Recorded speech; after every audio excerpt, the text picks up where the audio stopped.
Et à mesure que déclinaient les possibilités de son retour, je voyais parmi mes doutes, ma mauvaise foi, mes frustrations, en contre-jour du manque, se dresser ce miracle, celui de ma présence et l'immense tentation de la réalité. Le poème, c'est vraiment l'amorce de quelque chose qui a pris forme et qui doit se diffuser dans le lecteur.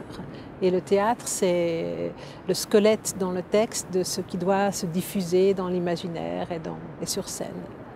Le dialogue avec l'autre qui reçoit le texte, dans les deux cas, est plus dense et plus... l'autre a plus d'importance.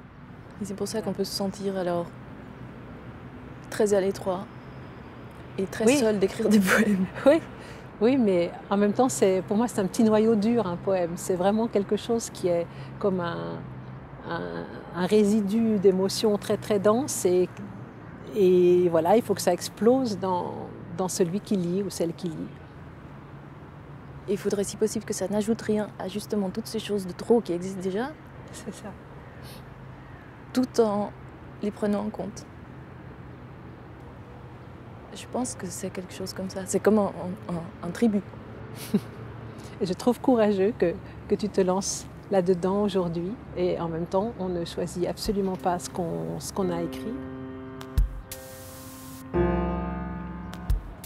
Une des immenses qualités que tu as, c'est celle d'être une interlocutrice hors pair.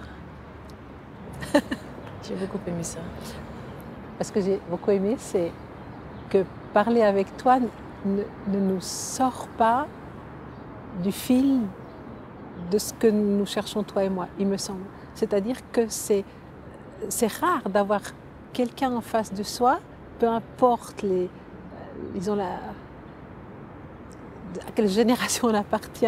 C'est juste quelqu'un en face de soi avec qui on peut être soi, y compris dans ce qu'on cherche et qu'on cherche ensemble.